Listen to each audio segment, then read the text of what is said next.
Hello guys, and the Combo Wrench series continues.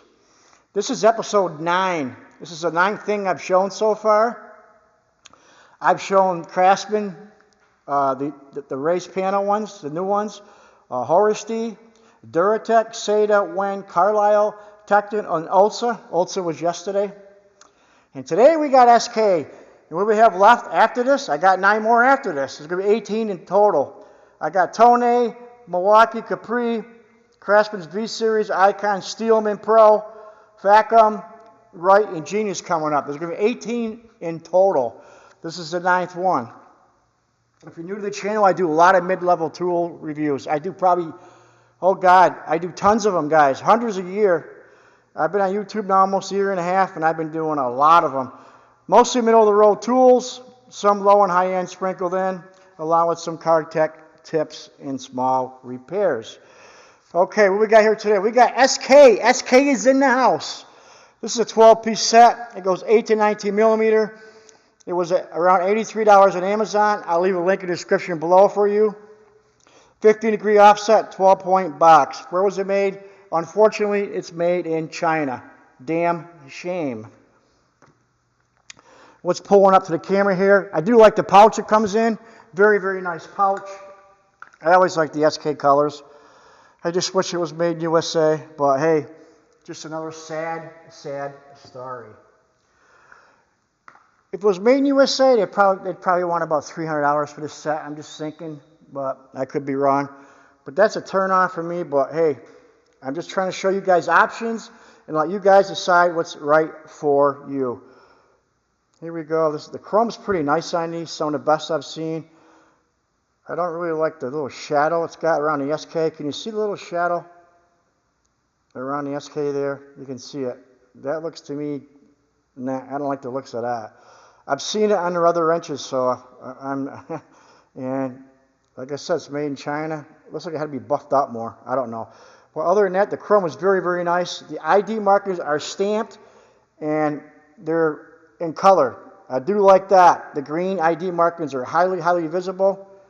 Those look nice. I guess the SAE set has black. I like the way it looks. It's a good looking wrench. The way it feels in my hands. It is normal length. I put it next to a Tecton here. It is not a long pattern. Someone's going to ask me that. It is the same length. I do notice though, if you look where it attaches, where the beam attaches to the open end part, you can see how it's got how it's on there. It's got a slight angle to it. You look at the regular Tecton next to it, you'll see it. How it attaches. It's a lot different. It's basically the same size though as a Tecton. Other than that, damn close. Feels pretty good in my hands. I've had this type in my hands before. Definitely a good looking wrench. Let's look at that box end part. The chamfer on this is not really aggressive. Try to get a focus for you. It does got a chamfer. You can see it. It's not really aggressive. I kind of like that. I do have some zero chamfer. I like to have both. It's all about options, guys. As like I'm doing here, I'm showing you guys options, letting you guys decide what's best for you. There's a chamfer, 12-point box. It's very uniform all the way around as far as the circle goes. I'll put it up next to a Tecton here again, just to see how it is a little bit thicker than the Tecton, I think. Not much. The Tecton one's pretty beat up. That's 8 years old, that set. I'll put it next to a Icon here. The Icon's got no chamfer. That's zero chamfer. And it is, the circles, the box is definitely thicker than that. You can see it there really close up. Then the Icon. Again, the Icon has no chamfer. You got chamfer, and then you got one with not a lot of chamfer.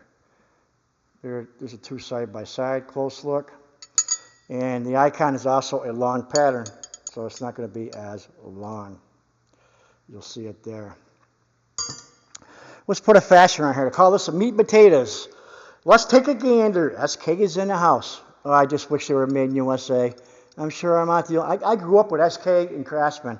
They were very, very prominent in the area I live in. It fits pretty well. It's a good fit there. I can't complain about that too much. Let's put in a box on. This is the meat and potatoes. It seems a little bit sloppy in the box on there. Yeah, that's a little bit sloppy. I don't know what's going on there, but let's put a caliper on the open end part. There's no anti-slip on this, by the way. I think you need both. Some would and some don't, because the anti-slip, depending on how aggressive they are, they can mark up the fastener. Let's make sure this is zeroed. If you comment on yesterday's video, guys, that was the icons. You can put in that giveaway for the Knipex and the billet tools extensions. On a caliper here, this is the 19 mil. 19.20. Put it here in the middle. 20. 23. Those are decent readings. Pretty much at least average, maybe a little above average. When you get over 0.3, it's usually going sour. You're going the wrong way. It was a little sloppy though on that box end on that one. I don't know, it might just be that one wrench. Let's take another wrench. I always try more than one. Let's try a 13, because I only got a fasteners for a few sizes, but let's pull a 13 up to the camera. These are brand new, guys. This is an unboxing. If I keep them, I'll do a follow-up if I don't give them away. I'm not sure if I'll keep these or not. These are a nice looking wrench, and the chrome is really, really bright. They do got nice chrome. And they feel pretty good in your hand. They're aesthetically pleasing. That's the word I want to use, right, guys? Let's check the camphor on this, if we can. It doesn't got a really, really pronounced camphor. It almost looks like it's zero, but it's not zero. You can see it a little bit there. You can see the reflection. Let's see how that fits a fastener. This is the 13 mil. This seems a little better than the 19 was. The 19 was a little loose. Let's put it on the open end part. You know, I realize you don't break a bolt loose with the open end part, but a guy brought up a good point the other day, a subscriber. That's not too bad. When you're doing lineup work, you know, alignments, they use open end wrenches, guys. So they're gonna want one that's got a tight fit. I just thought I'd throw that out there. Let's throw a caliper on this. So it all depends on the situation. There's always a situation where you need something that you don't think you need. It happens all the time. Let's zero this, Jeff. Still isn't zero. Okay, now we got a zero. This is a 13 mil. 0.20, 0.21, 0.20. These are pretty consistent. I will say that about these so far, but we're going to grab a few more. Yeah, the 13's not too bad. Let's grab a 10. We always grab a 10, right, guys? These are some of the better looking wrenches I have seen. I will tell you that. And guys, I've had a lot of different wrenches in my hands. I got 18 just in this series. Never mind ones I've had before or used before in my life. So I know about wrenches.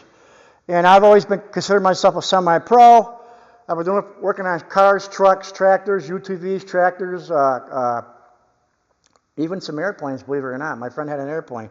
And dirt bikes, road bikes, sleds, you name it, three-wheelers. I've had it all. And I've had customers over the years. Here's a 10 millimeter. But for a living, I was a printer. That's pretty good. These are a nice looking wrench. That's pretty good. I just wish they were made in USA. It's part of the times, the way it is now, guys. It's sad. But these are, of all the wrenches so far I've done, these are probably the nicest looking. They just got a lot of going on there. Very, very pleasing to look at. The chrome is nice. But how was that shadow around on SK? Where it's stamped. Not as bad as the 19 was. Let's put the caliper on 10. 10.15, that's a pretty good reading. 10.16. Let me get that on top. 10.13, that 10's pretty good. That 10's a pretty nice wrench. That's got good tolerances. Let's just grab one more. Let's grab a 15. And check out if the chrome on a 15 is funky around the SK. Yeah, this one is too. Can you see where it's like it should have been buffed more? I don't know if you can pick that up in the camera. I hate seeing that. These are a nice looking wrench too. Come on, look at that. Jesus, I don't understand that. Can you guys see that? That looks like crap. I'm very disappointed in seeing that. I know it's only the looks of the wrench, but still, if they're not paying enough detail on that, what about the process when they made it, you know? It makes you wonder. That's all I can tell you. Okay, I don't got a fastener for the 15, but let's put it on the open end part. Good reading there. Good reading there. Let's go all the way to the top. Good reading. Good reading. They're pretty good readings as far as the open end part goes. We're going to look at one more. I always do this because I want to see how consistent they are, especially where they buffed out the SK. Now this one is not as bad looking, but you can still see a little bit. I don't know if you can see it, but that other one was awful. I don't know why. I've seen this before on a style like this, and I just don't know why. If they can't get in there, or this is too much effort, I don't know. I love the ID markings, though, how they're stamped. Let's put a caliper on this. So this is what, episode 9? I got 9 more to show you guys. I can't show you them all. I'd probably be bankrupt, but I bought 18 sets. I didn't buy 18 sets. I had 3 or 4 of them. But I bought quite a few sets for the series. 1610, that's really good. 19, let's go all the way to the top. 18, we'll go back down here in the middle again. 20. All are pretty good, guys. They're pretty consistent with the tolerances. I just don't think they paid enough detail to the chrome. I'm going to go back to that. Was it the 19? Not the 19. I think it was the 15. Hold on a minute here. There was one that was really bad here. Yeah, the chrome on this one is, I don't understand why you can see how fuzzy it is around the SK. Just come on, guys. Finish it off. Make it look pretty, you know. This one was the worst one, I think. Look at this one. If the light can pick it up. Wow. See the shadow? Right down here in the bottom there? That looks like crap. All right, guys. My overall thoughts for these, they got good tolerances, good looking wrench. Could have been finished off a little better. The price right. The price was not bad for a 12-piece set, not having any skips. That's good. I like the case, the roll it came in, but being made in China, SK's not what it was. You know, I don't get all excited about buying any of your tools anymore. But this would be good for a semi-pro, I think. A weekend warrior do-it-yourselfer, no problem. Could a professional have them in his? I'm sure a lot of professionals got a lot of SK, but probably more of the older stuff that's made in the USA. But they're not a horrible wrench. Just SK's not what it used to be. But overall, not a bad wrench. This was episode 9. Tomorrow, I don't know what I'm going to show you. I always like to keep a little bit of surprise, but I got 9 more to show you. Again, comment in that video yesterday with the Olsa wrench set because I'm giving away a Knipex 2-piece plier set with the mini Cobras and a diagonal cutters and a Billet Tools extension set with the Wobble Plus. All right, guys, I hope you enjoyed it, and stay tuned, and I want to thank everybody who has subscribed to the channel. You guys have been great.